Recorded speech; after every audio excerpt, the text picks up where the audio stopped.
Rolling. Alright, shalom. All praises to Yahweh, Hashem, Yahushua, Hashem, Hamakadosh. Double honors unto the apostles and elders of great millstone and well. And shalom to the whole full length. Shalom. Double apostle to the apostle. Double honors to the apostle and elders of great millstone. You gonna introduce? Yeah, well, no, you can go into it. You can introduce it. Yeah. Back, Lord willing, again, doing, continuing the breakdown of Revelation.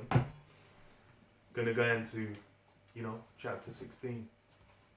And it's, at times, man, it's a year of hastening the return of Yahweh Shai, hastening the coming of our Lord, to basically bring about the end of this place. And that's what, when you go into Revelation, it's what? It's all about prophecy. It's all about this time we're in right now. That's why it says what? The testimony of Yahweh Shai is the spirit of prophecy. So going into these prophecies, that's basically showing who Yahweh Shai is dealing with, and then that lends credence to like, what's getting ready to go down, what we're in the midst of. So yeah, I'll read. You want to read it or? No, go on. Revelation 16 and 1, and it says what? And I heard a great voice out of the temple saying to the 7 angels, go your ways and pour out the vials of the wrath of the Most High upon the earth. And the first went and poured out his vial upon the earth, and there fell a noisome and grievous sore upon the men which had the mark of the beast, and upon them which worshipped his image. Oh. And so that's again, because you had it in Revelation 13, you had it in Revelation 14 as well. The judgments that are going to come against those that take the mark, take the charagma of Esau and his system, his kingdom, his rulership. Basically, the people that take on that symbol of basically saying like they're down with him, man. They're going to comply with whatever. And then what? These guys are going to be getting. It says in Revelation 14. They'll be tormented before the holy angels, and there it says what? Noisome and grievous sore upon the men that took that mark, man, that charagma. So what? That's basically what you're gonna be inviting upon yourself. And there's something that's the thing. It's the spirit. This has been like as far as for the mark, to the point where it's been going out. It's going out so heavy. To the point where it's like you mention it in the videos, and then things would just get swatted. Like you go all over different forms of social media, it's something that's coming up. It's always coming up as what? As the RFID chip, that implantable chip. So then what? That's because it's a spectacular and dire prophecy. That mark, man. And that's the thing is, as far as for in Great Millstone, that's been something that's taught, that's been spoken about for the longest. But there's a lot of people not talking about it. But then what? This is something significant. You take it like you're done. That's something you need to be like warning the sheep from. You got something? No. It says what? And upon them which worship the image. Yeah, because that's essentially the same. Because it's like you look with these yabs, like the mindset of the people that are basically jumping on it, their whole approach, their whole viewpoint of how they're looking at this circumstance, this whole pandemic, the C-19 situation, is they're just basically putting all their hopes and trust and faith within the system, within Esau, within his pharmaceutical industries.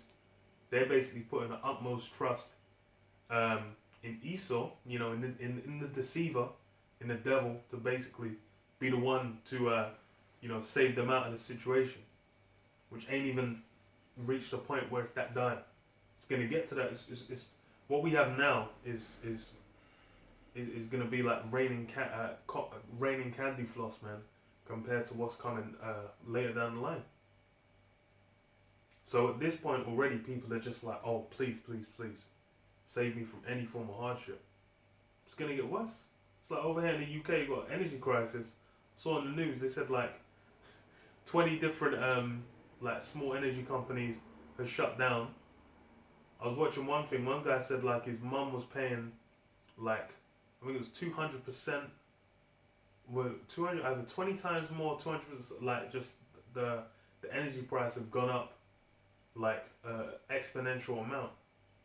And it's a cold ass. It's gonna be a cold ass winter. So there's all kinds of different things going down, and that's why it's like the hour of temptation, all these difficulties, all these tribulations. That's gonna be basically pushing people. Esau's gonna be utilizing that to be like, hey, shifting people to be like, hey, get this mark. It will save the day, man. Verse 3. You got anything? No. And the second angel poured out his vial upon the sea, and it became as the blood of a dead man, and every living soul died in the sea.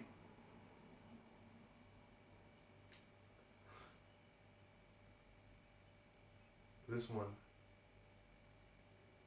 I don't remember. Is it talking about actual sea? Or is it talking about men? Because it says after as well. Well, and the third angel poured out his vial upon the rivers and fountains of waters, and they became blood. I don't think so. Oh what? No, I don't remember. I don't remember anything like that, to be honest. Okay, that's what I was thinking. Because I'll read it again. So it says, and the second angel poured out his vial upon the sea, and it became as the blood of a dead man, and every living soul died in the sea. And the third angel poured out his vial upon the rivers and fountains of waters, and they became blood. It's the same thing that went down in Egypt. It's, hey, it's what the plagues of Egypt. They're gonna come upon this place as well, because more or less now is a judgment that's gonna exceed what happened back then. Because I'll grab it in Jeremiah.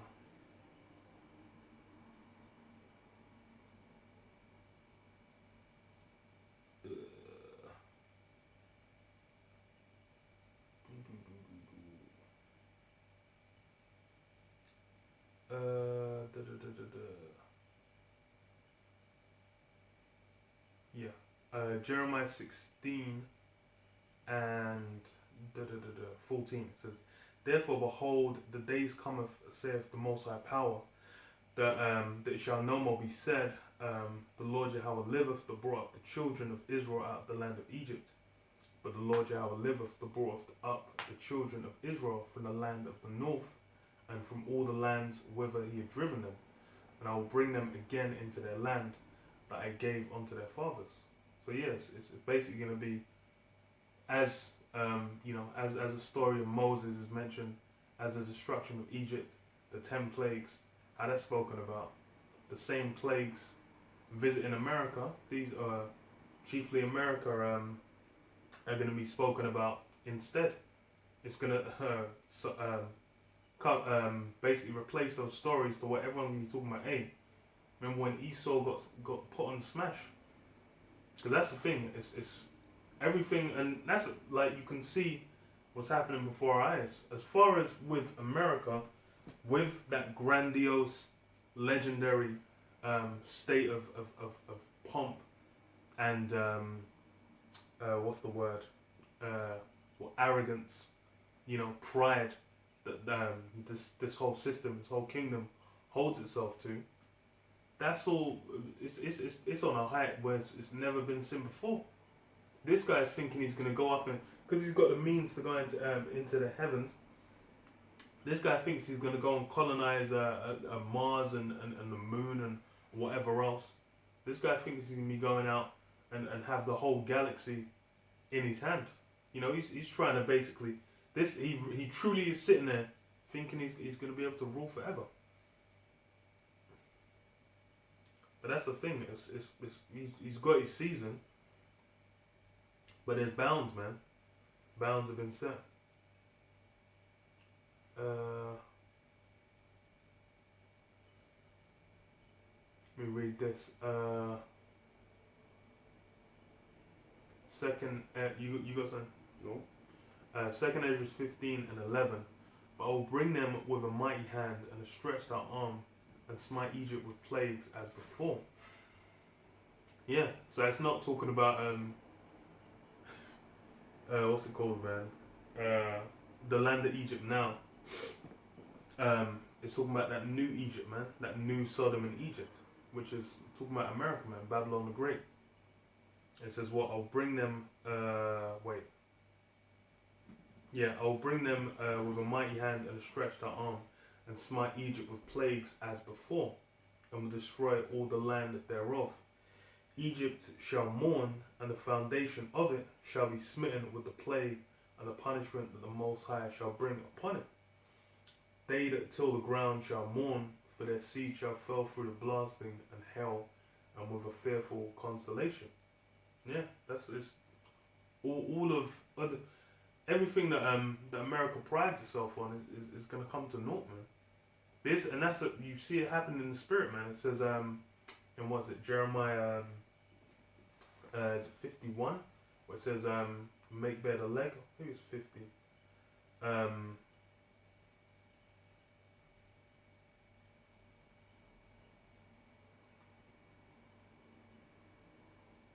Oh no, it's 49. 49.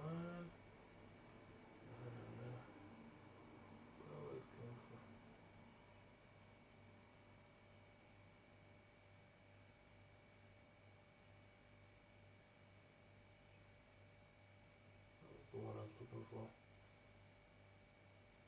Oh, thinking about it there.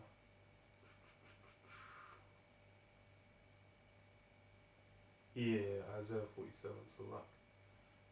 But yeah, it's like with America, all that pride, everything. There was a point in time where America was looked at as the pinnacle of existence on Earth, man. Everyone was looking to that dream of America. People were running there thinking the streets were paved with gold. They're basically like, hey, as long as you can get into America. This is why to this day that American dream still persists, to where people think, yo, if you can just get to America, you'll be able to live like you're in a Hollywood movie. And that's really like what the marketing campaign Esau's done.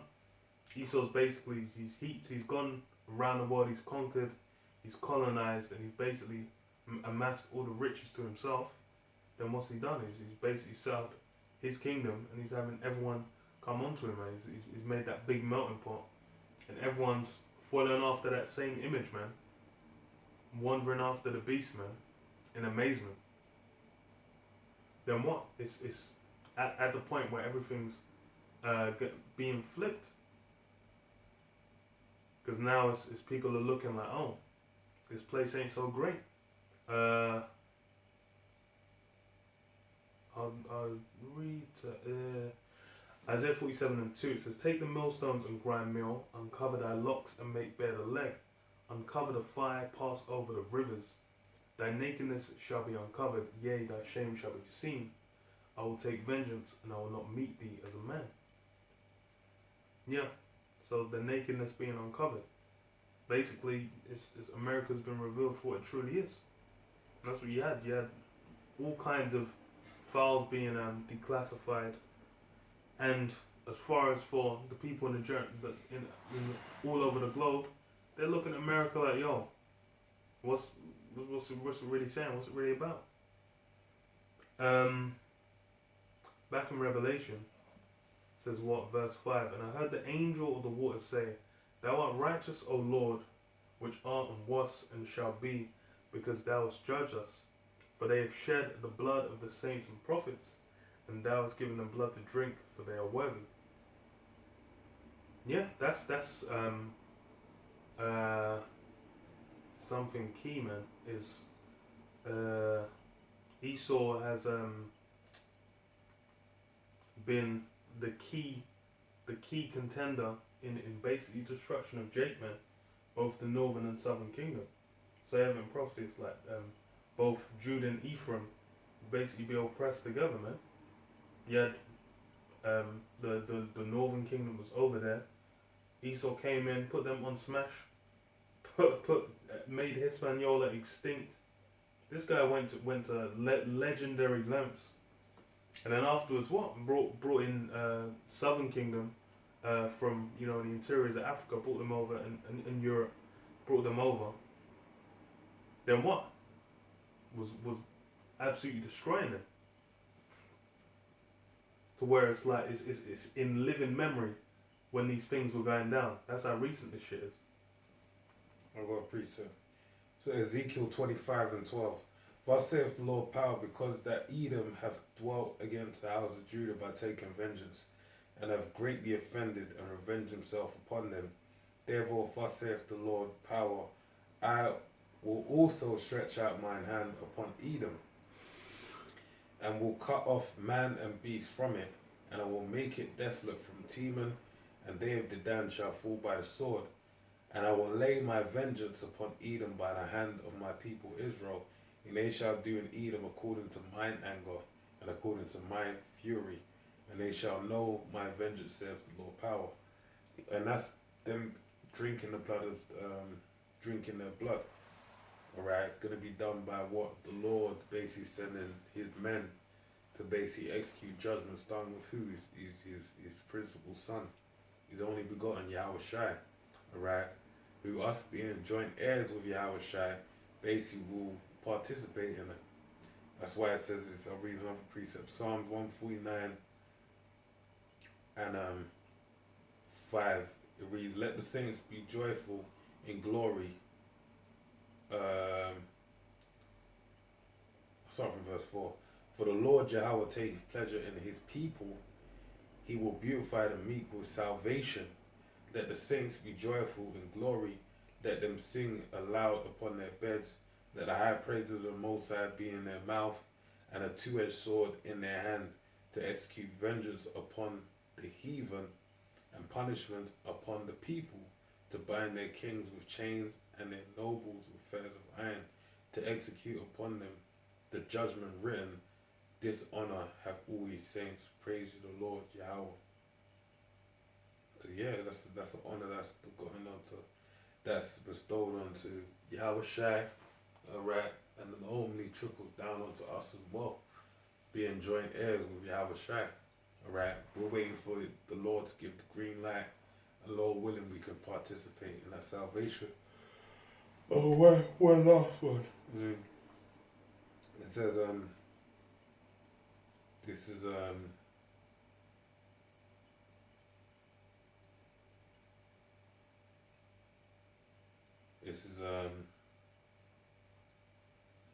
Psalms 2:7. It says, I will declare the decree, the Lord Yahweh hath said unto me, thou art my son, this day have I begotten thee. Ask of me, and I shall give thee the heathen for thine inheritance, and the uttermost part of the earth for thy possession. Thou shalt break them with a rod of iron, thou shalt dash them to pieces like a potter's vessel. And that's it. And that's the honor that's unto the Lord, Yahweh Shai. But then what does it tell in the book of Revelation, the 2nd chapter? That basically we'll be given rods as well, alright? And basically being scepters, crowns, a throne, and we basically will be joint heirs alongside Yahweh Shai. So that's, how we're going to drink the blood of the heathen, basically, by doing according to the Heavenly Father's anger and dashing their blood up to the horse's bridle, right? According to Yahweh Shai's judgment, him doing that, alright, looking like he trod the wine press. The wine press. I got this as well. Revelation 17:6. 5. And upon her forehead was a name written, Mystery Babylon the Great, the mother of harlots and abominations of the earth. And I saw the woman drunken with the blood of the saints and with the blood of the martyrs of Yahweh Shai. And when I saw her, I wondered with great admiration. Yeah, that's that America, man. Drunk with the blood of the saints. Because why? That's been something. The blood of the saints has been shed all over America, man, for generations to this day. It's like Jake's still giving their blood to that soil, man. And what you read Numbers. It says what blood it defileth the land, it can't be cleansed except by shedding the blood of those that shed it. So, hey, it's all righteous judgment that's going down.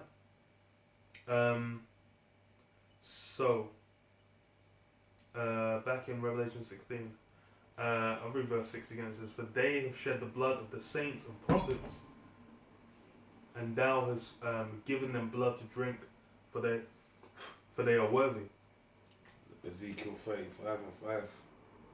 Since thou hast loved blood, blood will pursue thee. Yeah. He that killeth with the sword must be killed with the sword. It's plain. And even when what? Peter. Same thing when Peter cut off Malchus. Yeah. And okay. Did I read? No.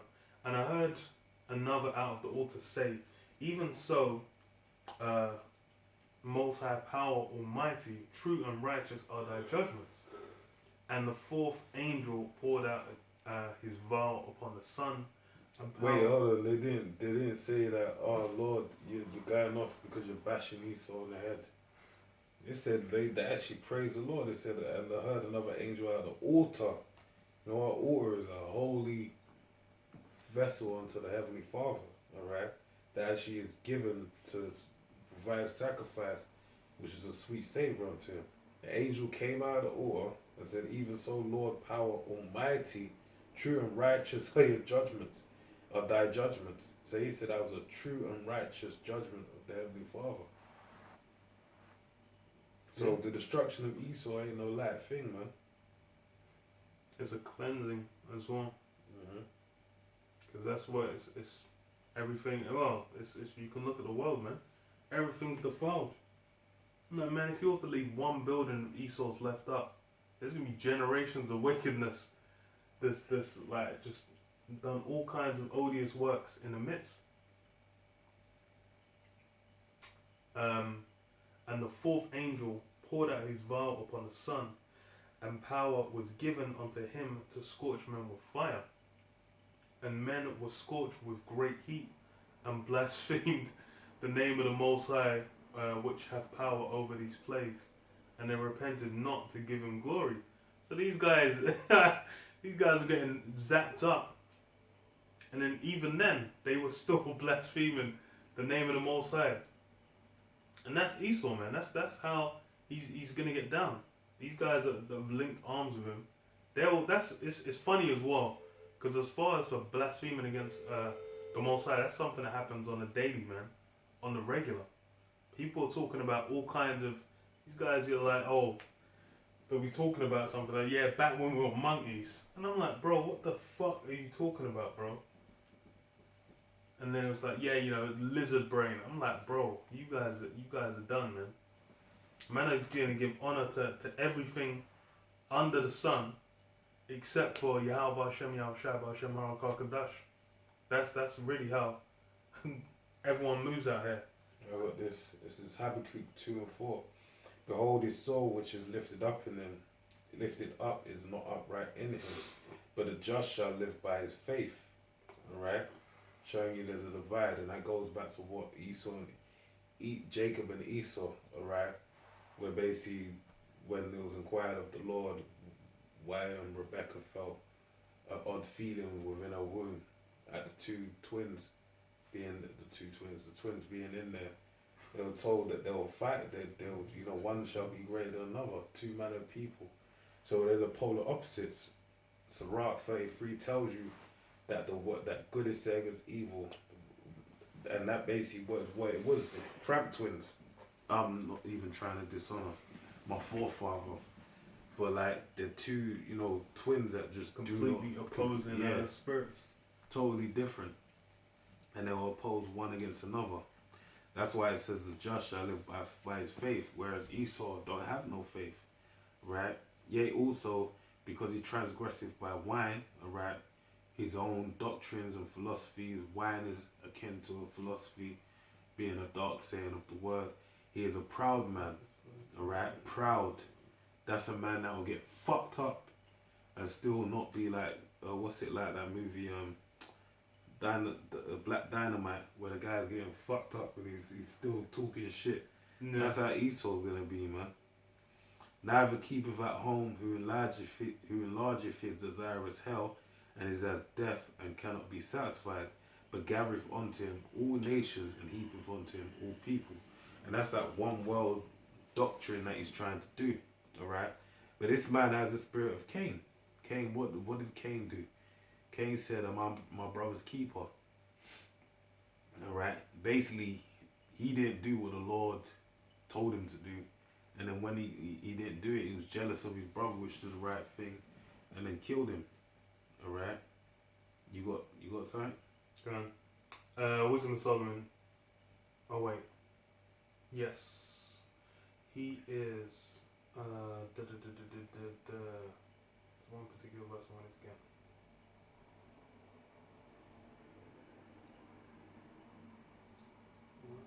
Oh wait, did I skip it?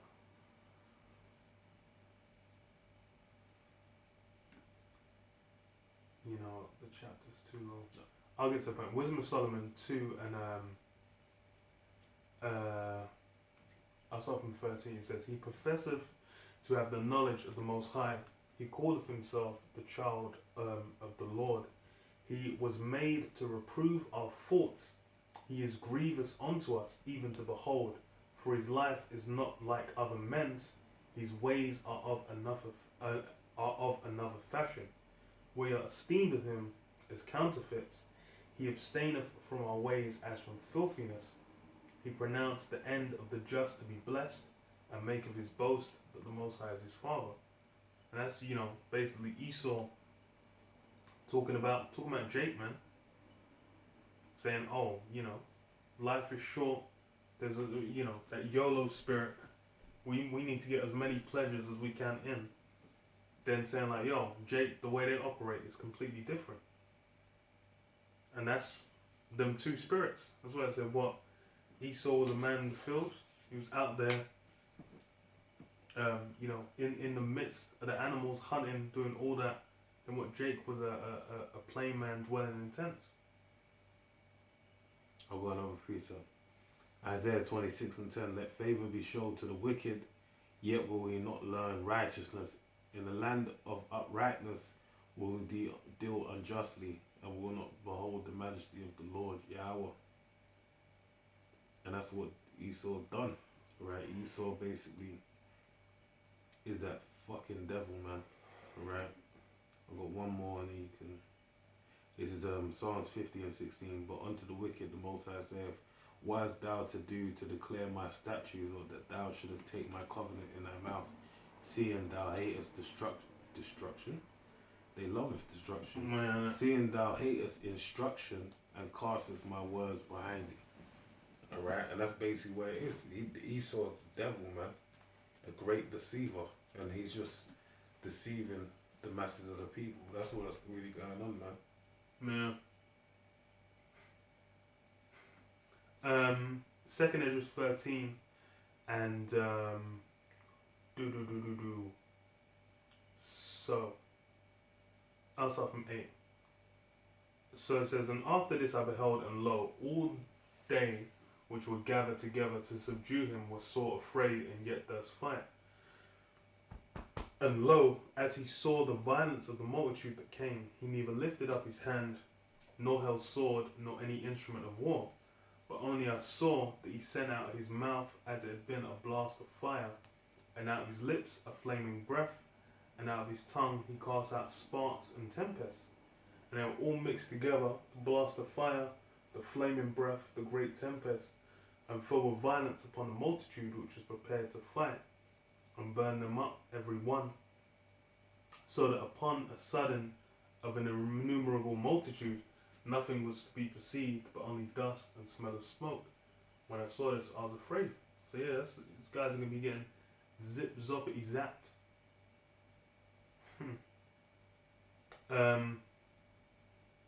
This is what, so Revelation, you done, yeah?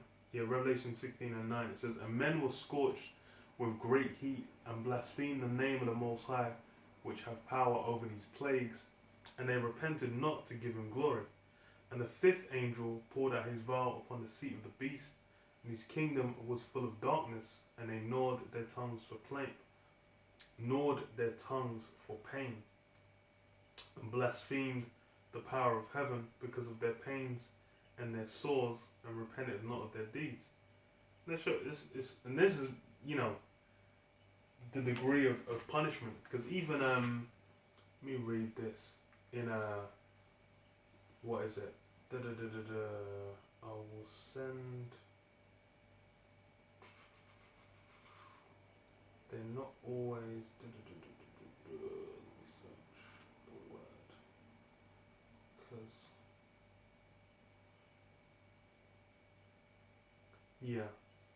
Second Ezra 16 and 20. Well, it's up from 19. It says, "Behold, famine and plague, tribulation and anguish are sent as scourges of for amendment, and for these, you know, whips of that whip of correction." But it says what? "But for all these things, they shall not turn from their wickedness, nor be always mindful of the scourges." That's the thing, is these things have been utilized in the run up, man. It's like if you look at the situation like 2008, man, when people were getting drop kicked out of their houses, their bank account was going to zero. You had people catapulting themselves, you know, out of life, because they were just like, you know, their whole life savings had basically evaporated. That was a dire consequence. But it's like, what were people looking to, like, yo, let me see what Yahweh Hashem Yahushua has got to do about these guys. These guys were thinking about Occupy Wall Street, man. That's what they went to. They were basically looking for salvation within the system. But okay. And it said, okay, yeah. So it said the king was full of dark. What was gonna get? You got something? Or nope. His wisdom somewhat 18. 17.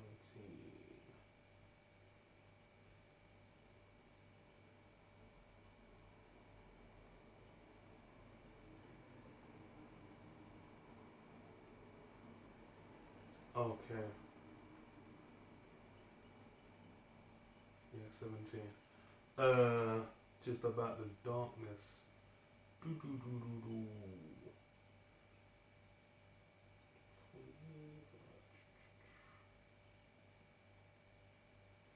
Yeah. So about the darkness that went down in Egypt. Wisdom of Solomon 17 and 2. So it says, "For when unrighteous men fought to oppress the holy nation, they being shut up in their houses, the prisoners of darkness, and fettered with bonds of a long night, lay there exiled from the eternal providence. For while they supposed to lie hid in their secret sins, they were scattered under a dark veil of forgetfulness, being horribly astonished and troubled with strange apparitions. For neither might the corner that held them keep them from fear, but noises as of waters falling sounded round about them, and sad visions appeared unto them with heavy countenances." So it's not just that it was dark, not just that they couldn't see shit, but then these guys were getting messed with, man. All forms of sounds, all forms of apparitions. These guys were being shown visions of certain things. Guys were being tormented like that chick in the fourth kind, man.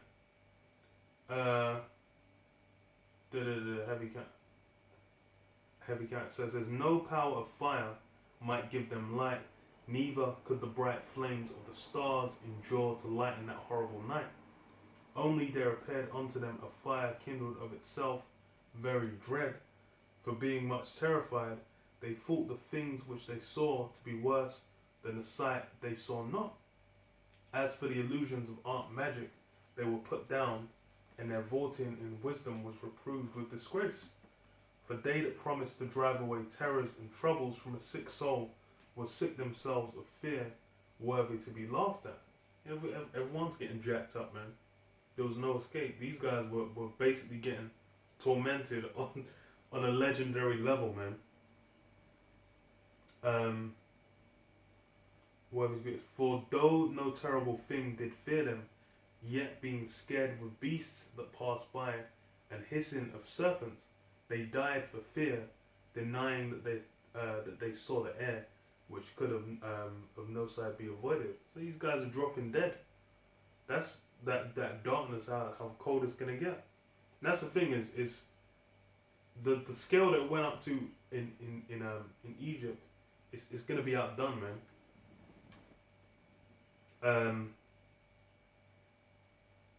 So what? Revelation 16 and 12. And the sixth angel poured out his vial upon the great river Euphrates, and the water thereof was dried up, that the way of the kings of the east might be prepared. And I saw 3 unclean spirits, like frogs, come out of the mouth of the dragon, and out of the mouth of the beast, and out of the mouth of the false prophet. For they are the spirit of devils working miracles, which go forth unto the kings of the earth and of the whole world, to gather them to battle, to the battle of that great day of the power Almighty. Yeah. So those 3 unclean spirits like frogs. It's those what are they called? City states. Washington DC, Vatican City, and London. City of London. That's the one. London being a financial capital, Vatican City being a spiritual capital, and Washington DC being the military capital. And it says what? They're the spirits of devils working miracles, which go forth unto the kings of the earth and of the whole world, to gather them to the battle of the great day. One of the miracles being so. No, go on. One of the miracles being the mark, the Karagma.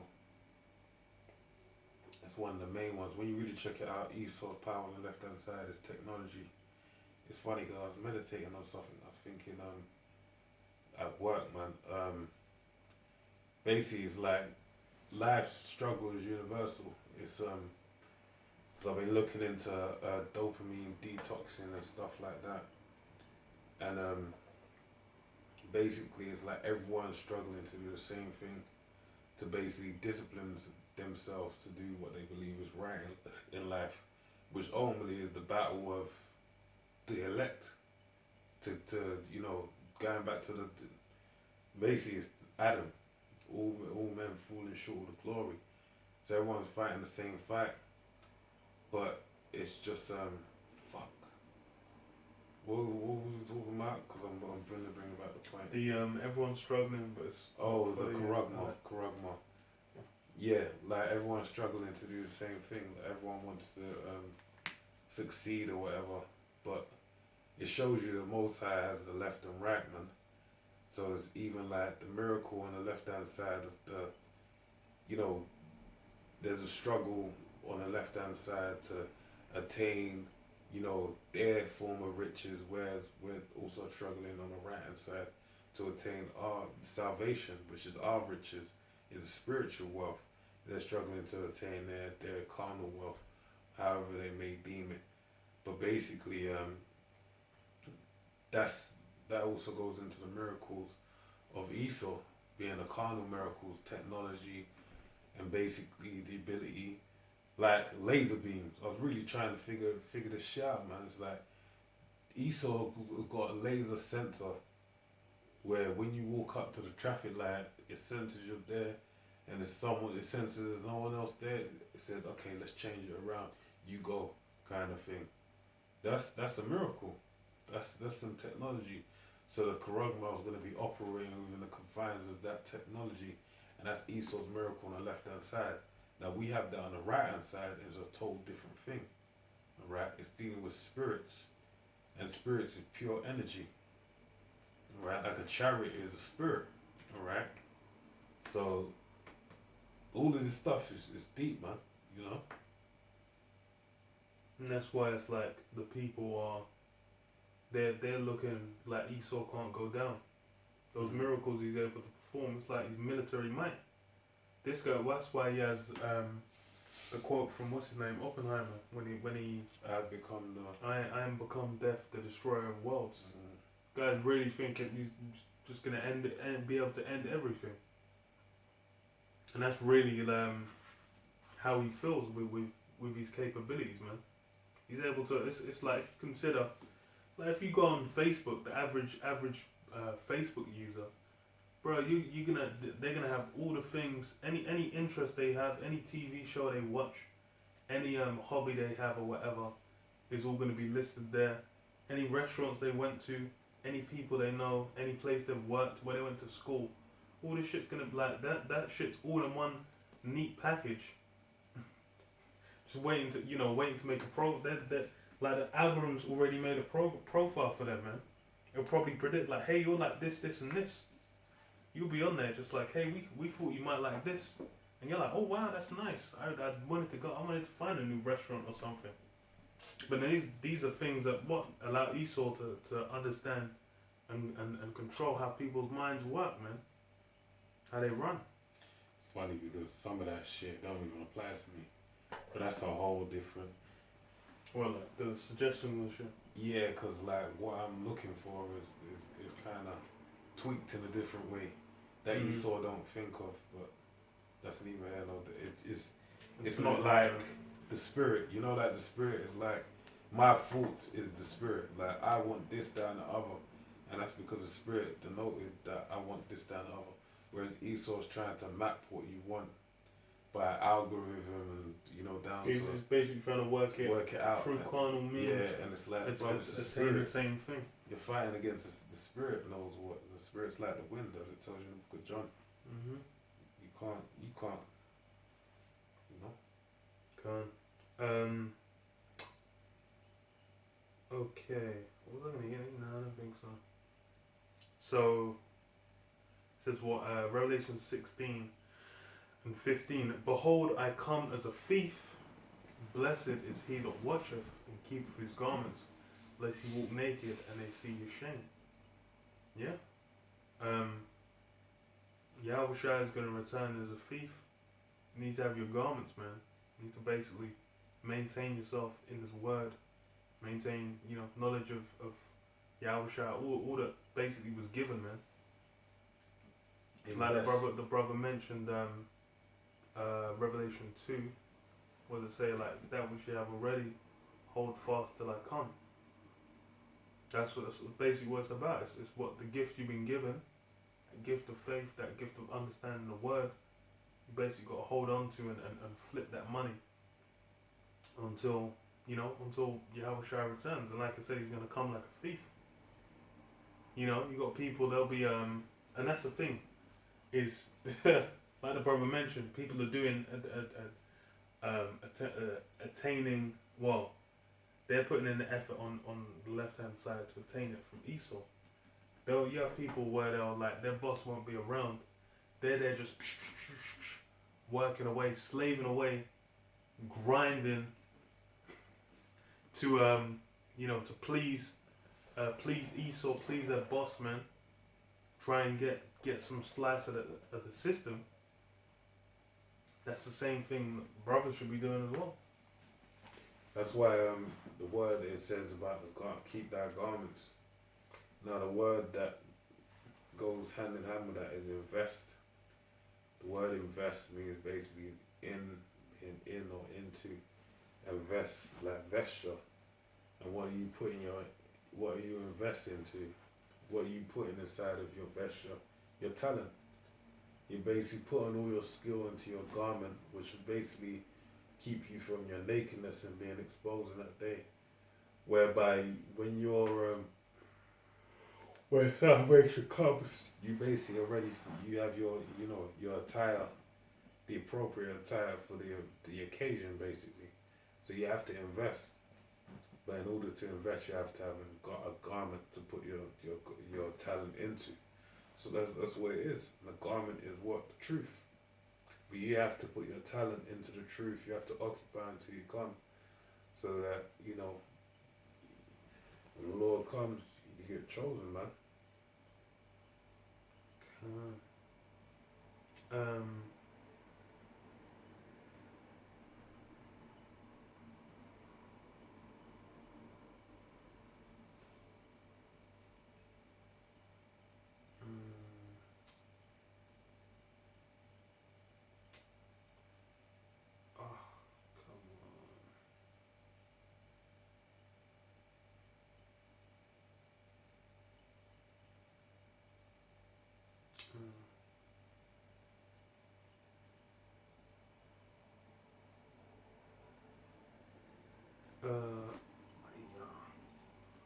Precept. Yeah.